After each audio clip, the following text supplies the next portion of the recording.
This is a tutorial for the 49 and 48 series calculators. Starting with the 49 or the newer 48 G2s, all your programs are in the custom menu.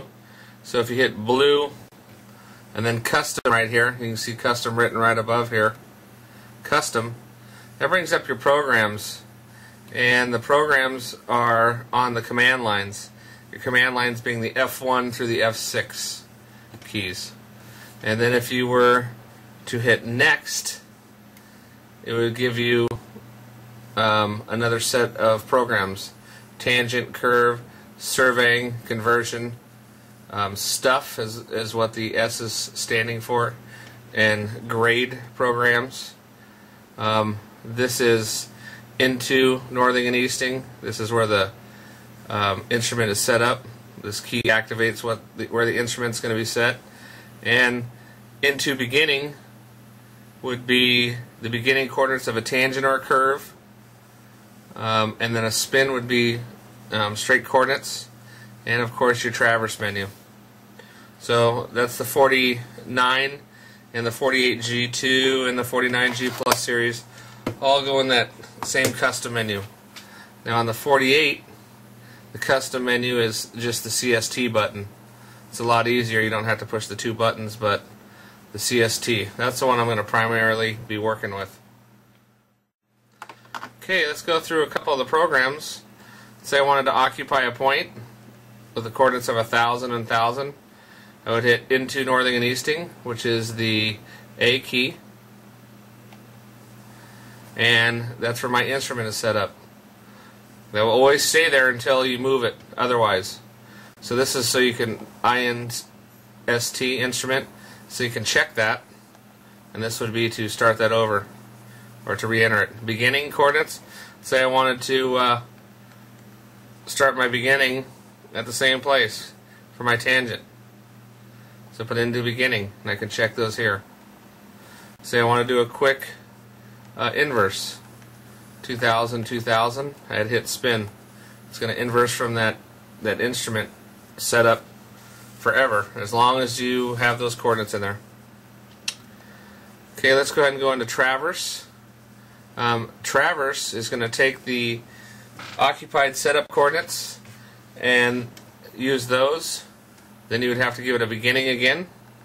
Let's say you wanted to occupy the same portion. I know you put a beginning in the other menu.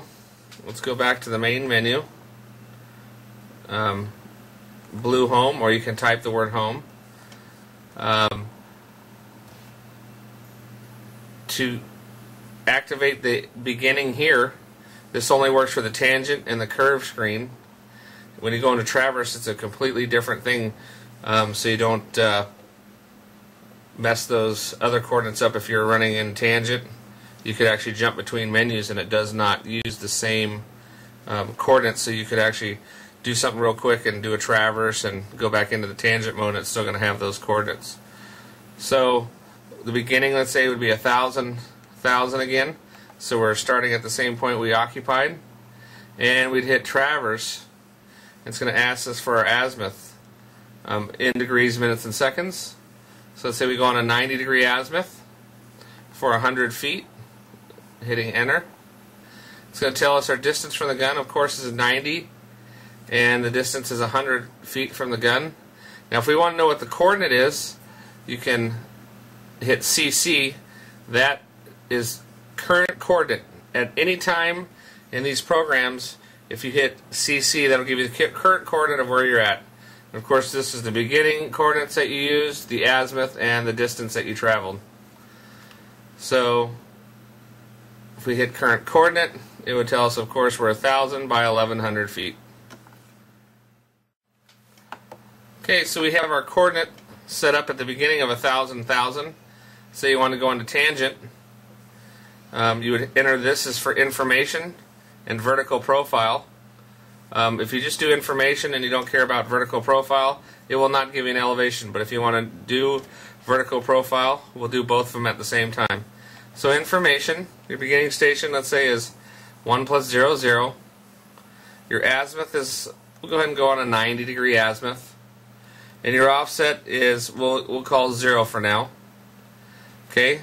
Now what it's telling you from there, so if you wanted to go 200 feet or 100 feet from your beginning station and 200 feet from the gun, when we went to station 3 plus 0, 0, this is station left and this is station right. So if you have a 0-foot offset, of course it's going to be on the same line, but if you didn't, that's how you would distinguish between the left side or the right side of your alignment. So station left is going to be, of course, 200 feet from the gun on a 90-degree azimuth. Say we wanted to give that a liner on the left side, a line stake. You'd hit change offset, hit 15 feet, enter. Now it's on a 15-foot offset. So we could hit 3 in a pair, station left. And there's your azimuth and distance from the gun. Same thing for the right side. And of course, if we wanted a coordinate, we could just type alpha, A, CC for current coordinate, and it would tell us what the current coordinate is.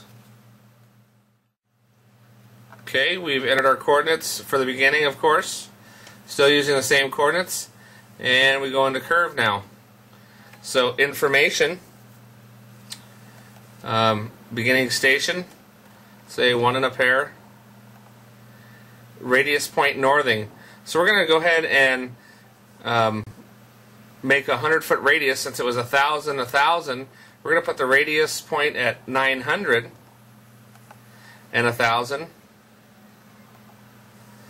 And our offset will be, we'll go ahead and use 0. And you have to tell it whether it's curving left or right. So we're going to go ahead and curve right. And you would hit that by going alpha R, so it knows that's curving right. And it does an automatic inverse from the radius point of the beginning coordinates that we gave it. And it tells us we have a 100-foot radius curving to the right. That's how this machine checks itself. So vertical profile now. Beginning station of 1 in a pair. Elevation of 100. Your percentage, which is entered not in decimal or in decimal form, but it is not done in traditional percent. So 1% is 1.0 instead of 0.01 for this program. So that was grade 1. BB station, let's say, is 5 in a pair. BBC elevation, go ahead and give it 106.50. And your vertical length, say 500. And grade 2, 2.0. And if it was negative, you would hit the change sign here. Okay, so now when we go to station 3 in a pair, station left, it's going to give us an azimuth and a distance and an elevation on the profile. And that can happen in tangent or in curve. Okay, the survey menu has a non-radial lot line program, some extra stuff in here. Not all these programs have the extra, but you most of them do. You have the chance to do COGO, which is actually storing points in the calculator and being able to inverse and traverse with those points. So let's say you wanted to ADD, which is add data. You say point number 1, toggle down with your arrows, northing of 100, easting of 100, and elevation of 100. It's critical that you put all 4 of those in there. And you hit enter. So if you want to view that data, view point 1, it tells you what it is. Or if you want to traverse from that point number, you can traverse from point number 1 with an azimuth, a distance of 100 feet, vertical difference, enter, and it'll actually tell you the coordinates and the point number you want to store it at. This works pretty well for storing a lot of points if you want to just do some traversing and inversing and find out the points before you actually go into the offset staking modes. Okay, the grade mode, GRD1, you do have a chance to, of course, use the grades with the profiles, but if you just want to use grades by themselves, This is a different little routine. Grade 1 would be if I just wanted to enter a straight grade, beginning elevation, station, and then elevation, then the percent. This is done in decimal form. Percentage 0.01 is 1%, where the other program is done in the verticals for the profiles is done 1.0 would be 1%. In this particular program, grades program, it's 0.01. So that's also critical to remember. 0.01, and then it would just go ahead and tell us what our info is. Then we would go to grade 2, and of course it would be elevation 101 at station 2 holding 1%, and you can either do positive or negative. Rate is kind of a neat little program if you're checking plans. 1 in a pair, ending station 2 in a pair, elevation 100, ending elevation 101. So it tells you what your grade rate is, which is 1% between the two. Then you just go right back into grade 2, and it's automatically using that information that you entered in rate. It automatically kicks it back. And of course, vertical curve, VC1, beginning station 1 in a pair, beginning elevation of 100, grade 1, 2.0, change signs, out is 5, 146. So say we go to V2, anything in that vertical curve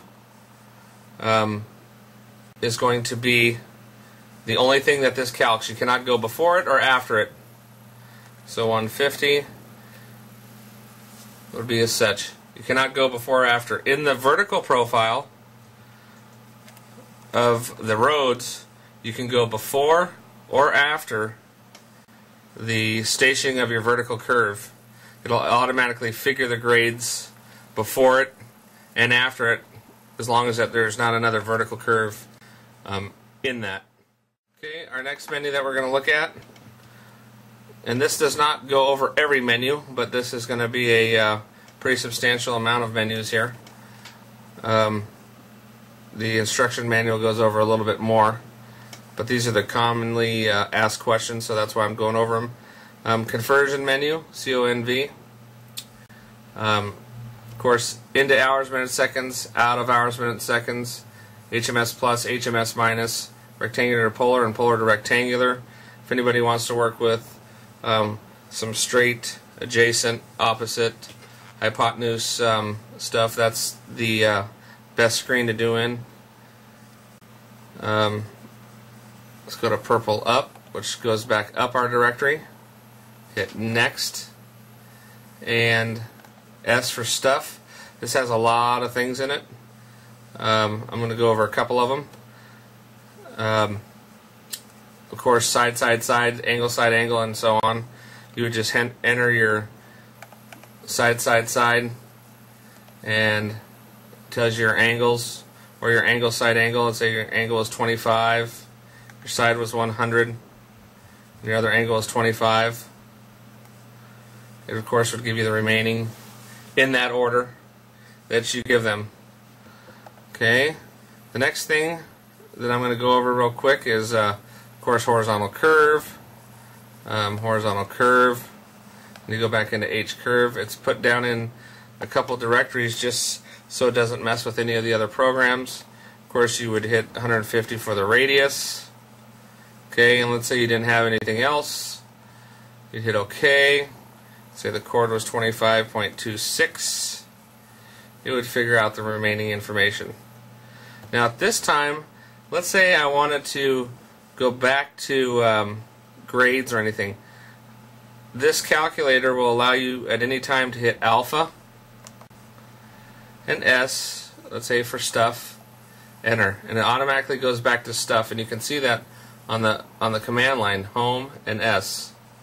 Okay, you would just hit your custom again, and it brings back up your custom keys. Okay. Continuing with the stuff menu, Another good program in here would be the Into Feet.